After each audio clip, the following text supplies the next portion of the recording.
Découvrez les archives sonores des sœurs Minocha, une aventure épistolaire pour tous les amoureux de la nature, de l'histoire et des découvertes géographiques.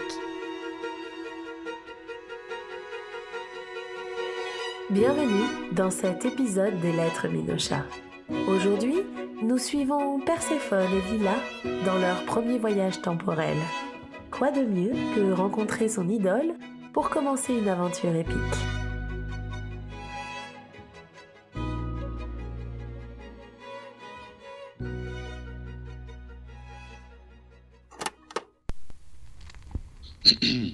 Archives de Perséphone Minocha, ici Eugène. Et Lila. Dans cet épisode, cette chère Percy et son acolyte Lila vont enfin utiliser leur machine à remonter le temps. Il était temps. Merci Lila pour cette touche d'humour. Perséphone a toujours rêvé de rencontrer l'incroyable professeur Alan Turing, génie des mathématiques et de la cryptographie et précurseur de l'intelligence artificielle. Oh, papa. Pas vraiment, Lila. Un homme incroyablement intelligent, qui fut un élément essentiel dans la fin de la Deuxième Guerre mondiale pour les Alliés. Voyons où cela mène notre petit génie temporel. Lieu, cabane du chêne, temporalité, présent relatif. Bonjour à tous et bienvenue dans Histoire et Mystère avec Perséphone et Lila. Moi, c'est Lila, historienne, conteuse et légèrement obsédée par les grandes figures du passé. Mais qui ne l'est pas un peu, hein? Mais qu'est-ce que tu fabriques, Lila? Moi, rien. Si tu le dis. En parlant de rien, tu collectes toujours nos enregistrements sonores? J'aimerais les envoyer à Eugène pour qu'il les archive. Oui, ne t'inquiète pas. Je lui transfère régulièrement et je l'aide à les archiver grâce au terminal Lila Beta qui se trouve au manoir Minocha. Ah, merci. Qu'est-ce que je ferais sans toi? Ben, pas un podcast en tout cas. Quoi? Rien. Bon, j'ai trouvé des vêtements qui devraient faire l'affaire. Mais on devra faire mieux la prochaine fois. Tout est bien calibré, Lila? Oui, Percy, c'est parfait. On peut y aller. J'ai un peu peur. S'il ne voulait pas nous rencontrer, et si on se perdait dans les méandres de l'espace-temps, et si... Stop! Perséphone Minocha, tu es une scientifique de génie. Nous avons vérifié les réglages de la machine précisément 127 fois et nous avons choisi une destination temporelle proche de la nôtre pour limiter les risques. Tout va bien se passer. Tu as raison. J'ai un peu paniqué, je crois. C'est normal, nous sommes des pionnières après tout. T'as raison. Autant ne pas trop intellectualiser toute cette aventure. Départ dans 5, 4, 3, 2, 1...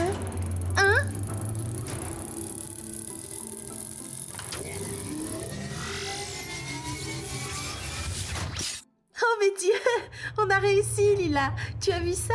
On est bien à Manchester. Oui, tu as vu les vêtements des gens qui nous entourent? Trop vintage. Je crois qu'on aurait peut-être dû se déguiser un peu mieux. On risque de ne pas vraiment passer inaperçu. C'est pas grave, nous allons rapidement trouver Monsieur Turing. Je suis sûre qu'on sera en sécurité avec lui. C'est un peu mon papa après tout. On en a déjà parlé, Lila. Alan Turing n'est pas ton papa. Oui, oui. Bon, dis-moi où on peut le trouver. Le bureau de Turing, directeur adjoint du laboratoire de calcul, est au 3e étage. Merci, Lila. Allons-y. Archives sonores de notre premier voyage temporel. Destination, Université de Manchester. Date, 1948. Personnage ciblé, Alan Mathison Turing. Cryptologue et génie. Lila, tu as mis en route le traducteur universel immédiat sur l'enregistreur? Oui, t'inquiète, paupiette. Toi, t'as rendu visite à Circé. Entrez. Bonjour, monsieur Turing. Qui êtes-vous? Je m'appelle Perséphone Minocha. Je suis une scientifique française, spécialisée dans l'intrication quantique et l'intelligence artificielle. Auriez-vous quelques instants à m'accorder, s'il vous plaît? L'intelligence artificielle? Qu'entendez-vous par là? T'es dans la panade, Percinette. Chut. Oui. Donc, eh bien... Je vous écoute, mademoiselle. Flûte, j'aurais dû mieux me préparer. Bon, je ne viens pas de votre époque. Je suis, à ma connaissance, la première voyageuse temporelle. Je travaille pour le CNRS et je viens tout juste de terminer ma machine. En fait, j'effectue en ce moment même mon premier voyage à travers le temps et l'espace. Très bonne blague, mademoiselle. C'est ce bon vieux Newman qui vous envoie? Il dit toujours que je manque d'humour. Je n'ai pas le temps à perdre en baliverne. c'était divertissant, mais veuillez me laisser travailler maintenant, s'il vous plaît. Oui, forcément, vous n'y croyez pas.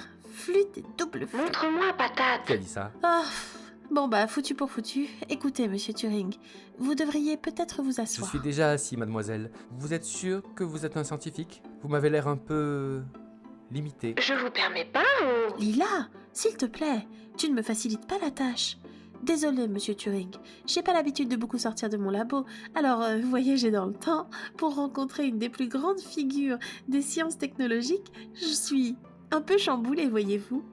Cela va peut-être vous paraître dingue, vu la technologie de votre époque, mais je vous présente Lila, mon amie, collègue et intelligence artificielle. Salut, Alan. Je ne comprends pas. D'où vient cette voix? De mes binocles, Lila est embarquée à l'intérieur. Regardez vous-même. Ça chatouille. Effectivement, impressionnant. Et vous l'appelez intelligence artificielle. Comment avez-vous eu vent de ce terme? Je n'ai pas fini mes recherches et mon article est à l'état d'ébauche. Êtes-vous une espionne américaine? C'est à cause de ce que j'ai vu à Los Alamos? C'est ça? Ah non, non, pas du tout, monsieur Turing. Ce que j'essaye de vous expliquer depuis tout à l'heure, Lila et moi, on vient d'une autre époque. Je connais tout de vos travaux parce qu'ils sont publics depuis plus de 60 ans. D'ailleurs, je connais aussi votre rôle dans le décryptage d'Enigma pendant la guerre. À mon époque, ce n'est plus un secret. Incroyable. Vous voulez dire que... Enfin, vous êtes... Et moi je suis... Et vos binocles? Et donc une intelligence artificielle? Et donc depuis le début, ça alors... Je devrais peut-être m'asseoir. Mais vous êtes déjà assis, monsieur Turing. Et oui, c'est bien ça. Lila et moi venons du futur. Je suis une grande admiratrice de votre travail et j'aimerais beaucoup vous poser quelques questions si vous êtes d'accord. Pauvre papa est cassé maintenant. Bien joué, Perséphone. C'est d'accord, mais... Moi aussi j'ai des questions à vous poser. Je comprends, mais je dois m'en tenir aux règles élémentaires de la physique quantique. Aucune altération importante. Vous devez comprendre que je ne pourrai donc pas répondre à toutes vos questions. Mais je ferai de mon mieux. Vous avez dit que j'étais l'une des plus grandes figures de la technologie. Que voulez-vous dire? J'ai réussi, c'est ça? J'ai construit un ordinateur intelligent dans le futur? Je crois que je peux vous répondre sans trop de risque que vous êtes un précurseur dans ce domaine. Mais je n'en dirai pas plus. Très bien, je comprends. Vous avez sans doute raison. Mieux vaut ne rien savoir. Bon, je suis d'accord pour répondre à vos questions. Merci beaucoup, monsieur Turing. Vous Turing. pouvez m'appeler Alan. Voulez-vous un peu de thé à la bergamote? D'accord. Ce que j'aimerais beaucoup, c'est que vous me racontiez votre passage à Bletchley Park et d'Enigma. Et va pour une petite tasse de thé? Oui, vous savez, je suis tenu au secret. Même la reine ne m'a jamais interrogé à ce sujet.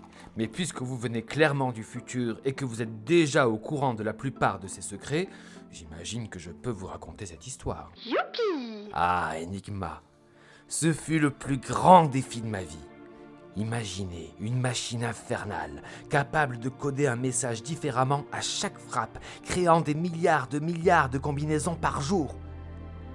C'est pendant mon jogging matinal que j'ai compris que seule une machine pourrait en battre une autre.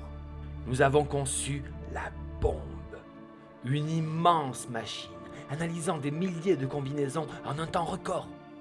Mais cela ne suffisait pas. Oh Dieu, c'est passionnant. Merci. C'est Joanne Clark, une de mes collègues et amie, qui a eu une idée géniale.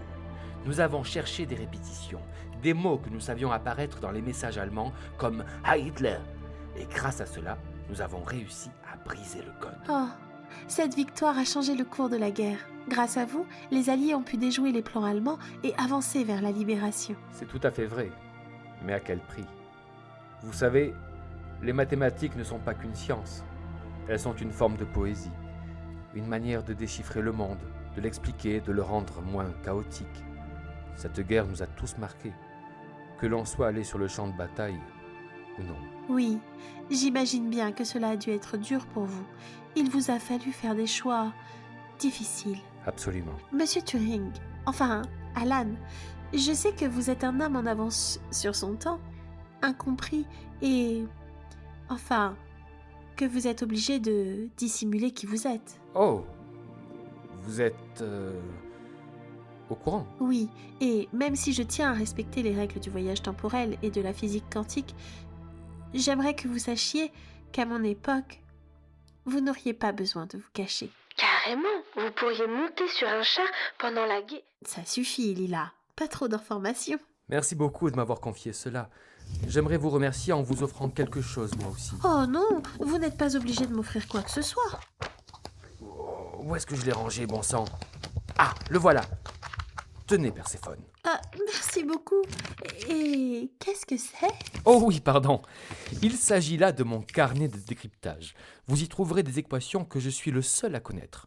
Croyez-moi, si vous rencontrez un jour une énigme impossible à résoudre, ce carnet vous sera utile. Ouah, Incroyable. merci Alan. J'en prendrai grand soin. Je vous en prie. Voulez-vous que je vous raconte mes aventures à Bletchley Park dans le détail?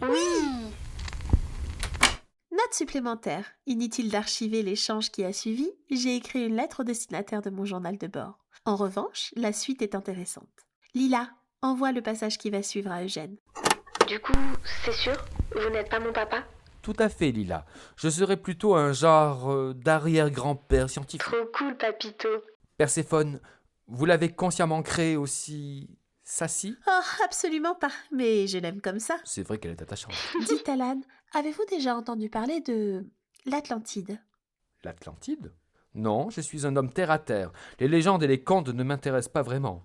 Enfin, j'ai beaucoup apprécié la Blanche-Neige de Walt Disney, mais c'est une exception. Ah, Percy, la pomme. Oui, c'est bien le dessin animé avec la pomme. Vous l'avez vu? Pour l'Atlantide, vous devriez vous intéresser au congrès Solvay de 1911.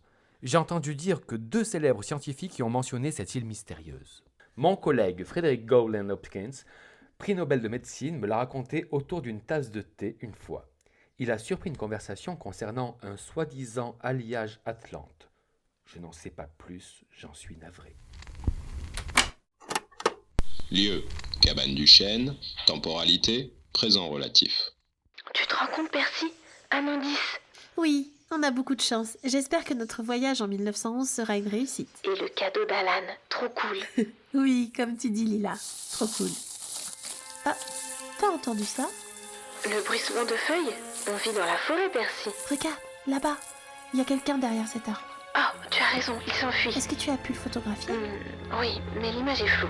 Archive-la, Lila. Personne ne se promène jamais dans ce coin. C'est étrange. Toujours plus de mystère dans cette affaire. Après avoir rencontré son idole, notre chère Perséphone rentre chez elle avec plus de questions que de réponses. Il semblerait que la prochaine destination de nos adorables voyageuses temporelles soit toute trouvée. Merci d'avoir écouté cet épisode de Minocha Letters.